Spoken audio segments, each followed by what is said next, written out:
Shalom Lovers of God, suatu sukacita jika saya boleh kembali menyapa Lovers of God sekalian.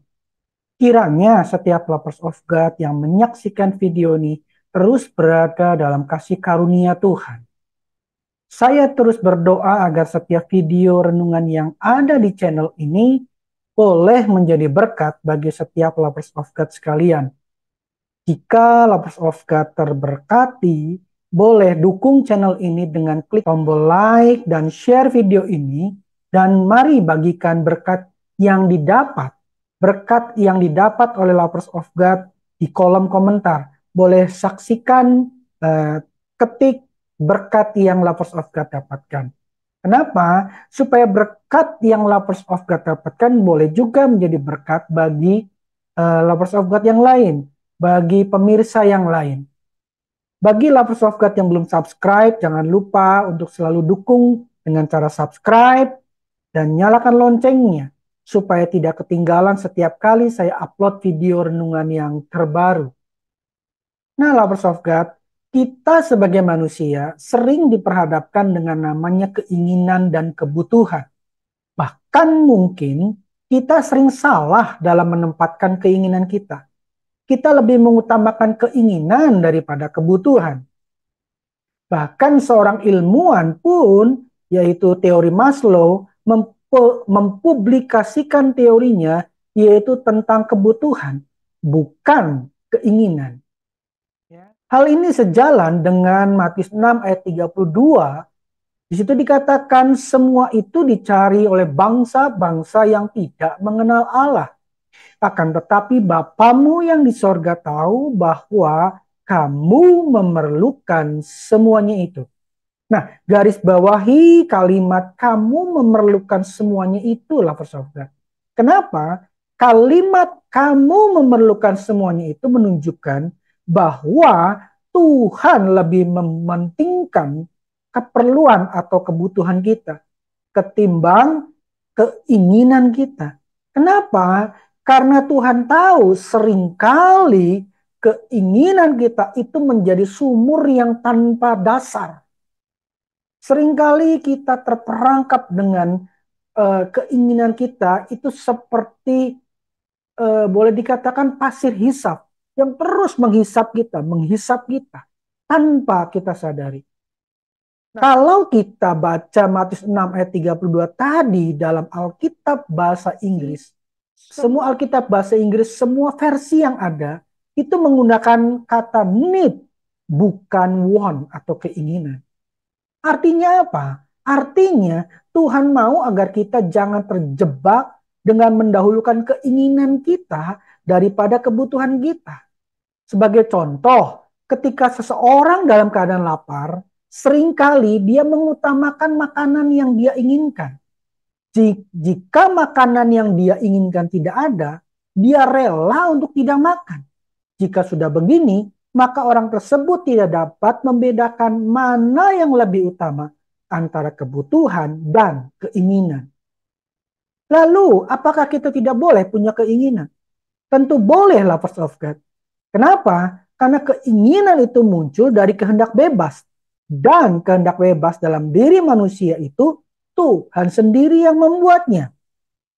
Akan tetapi Tuhan ingin agar keinginan kita tidak menjadi jerat dalam hidup kita.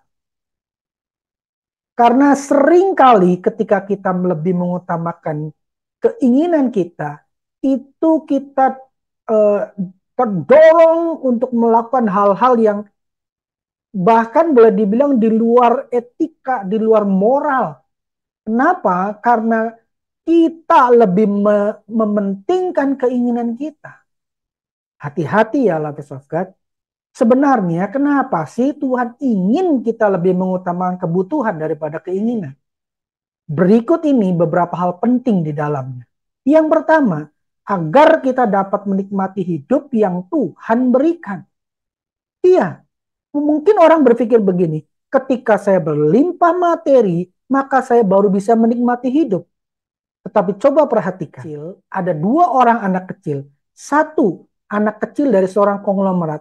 Dan kedua, anak kecil dari seorang petani.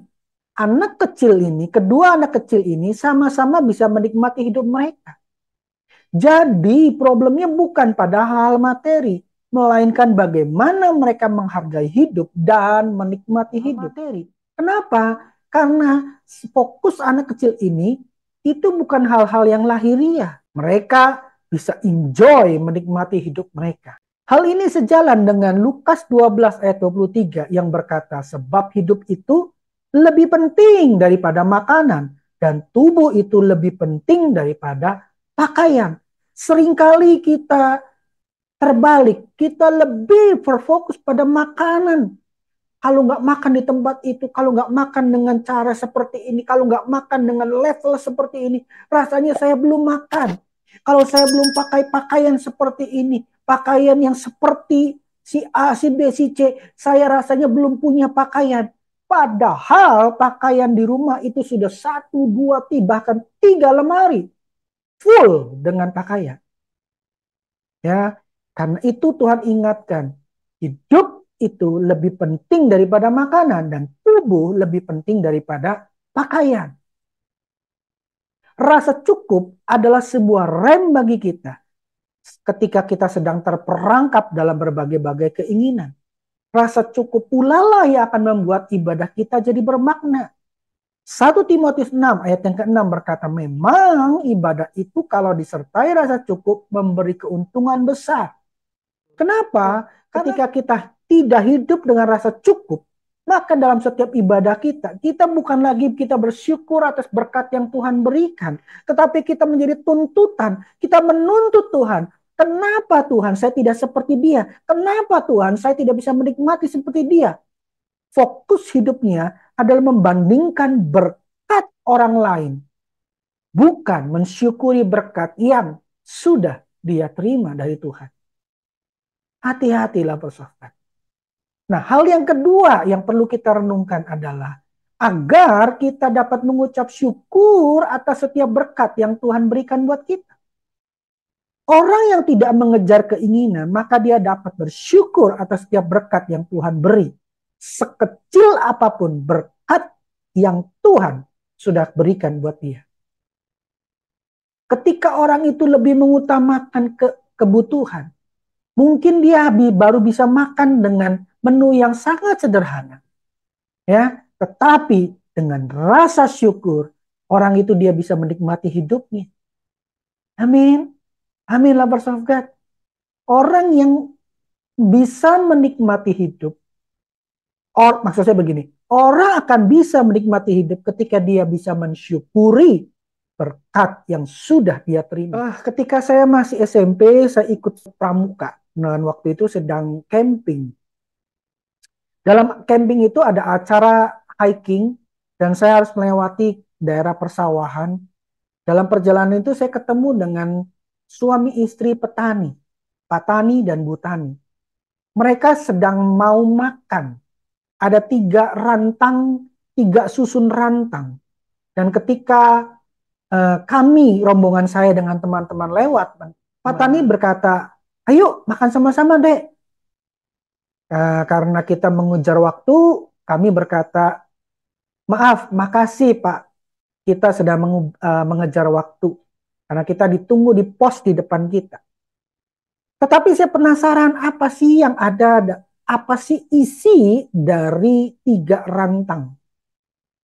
3 rantang makanan yang ada di Pak Tani dan Bu Tani tadi.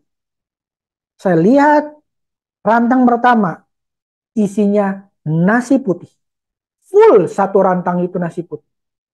Rantang yang kedua isinya apa? Sayur-sayuran, lalap-lalapan. Dan rantang yang ketiga isinya tahu apa lovers of God? Ya, sambal terasi. Tetapi ketika saya perhatikan Pak Tani dan Bu Tani tadi makan dengan begitu nikmat.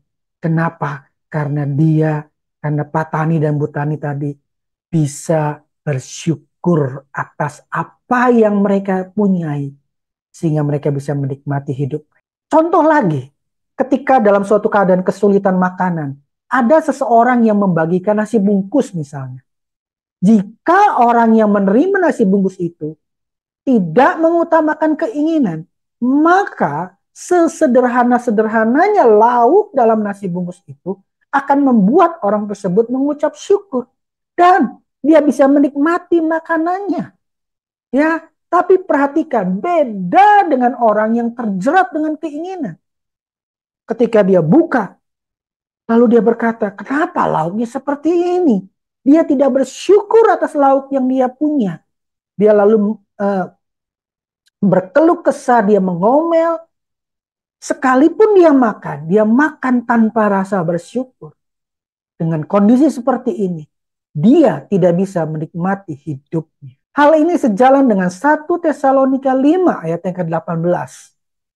Firman Tuhan berkata, mengucap syukurlah dalam segala hal, sebab itulah yang dikehendaki Allah di dalam Kristus Yesus bagi kamu. Apa artinya lah bersahabat? Artinya kita harus belajar mengucap syukur. Ketika keinginan kita tercapai, bersyukurlah. Ketika keinginan kita belum tercapai, tetap bersyukur. Karena ketika keadaannya, sekalipun mungkin rasanya tidak enak, tetapi ketika kita bisa bersyukur, hidup kita akan terasa lebih ringan. Amin. Dan yang ketiga, apa tujuan Tuhan agar kita lebih memperhatikan kebutuhan daripada keinginan? Yaitu agar kita dapat menjadi berkat bagi orang lain. Bagi kita yang tidak terjebak jerat keinginan, biasanya kita memiliki rem rasa cukup. Rem inilah yang menghalangi kita dari sikap egois, sikap yang hanya mementingkan atau melihat diri kita sendiri. Rasa cukup inilah yang membawa kita dapat melihat kebutuhan sekeliling kita. Dan kita berusaha membantu dengan apa yang bisa kita lakukan. Hidup kita akan lebih bermakna dengan kita menjadi berkat bagi orang lain. Amin, lovers of God. Tentu lovers of God masih ingat kisah 4 ayat 34. Sebab tidak ada seorang pun yang berkekurangan di antara mereka. Karena semua orang mempunyai tanah. Karena semua orang yang mempunyai tanah atau rumah menjual kepunyaannya itu dan hasil penjualan itu mereka bawa. Untuk apa? Mereka bisa saling berbagi menutupi apa yang kekurangan dari saudara mereka yang lain. Yang lebih bisa mencukupkan, menolong yang berkekurangan. Hal ini juga sejalan dengan Galatia 6 ayat yang kedua. Bertolong-tolonganlah menanggung bebanmu. Demikianlah kamu memenuhi hukum Kristus. Jadi apa yang bisa kita simpulkan, persahabat? Ternyata Tuhan mengajar kita untuk lebih mengutamakan kebutuhan daripada keinginan. Tujuannya adalah untuk melindungi kita dari jerat keinginan. Karenanya mari bersyukur dan belajar menerapkannya dalam hidup kita sehari-hari. Amin lah persahabat. Haleluya, haleluya. Sampai bertemu lagi dalam renungan-renungan yang lain. Dan terima kasih untuk semua dukungan yang Lovers of God sudah berikan. Sehingga membuat channel ini dapat terus lebih lagi memberkati lebih banyak orang. Sekali lagi terima kasih. Tuhan Yesus memberkati dan ini mana.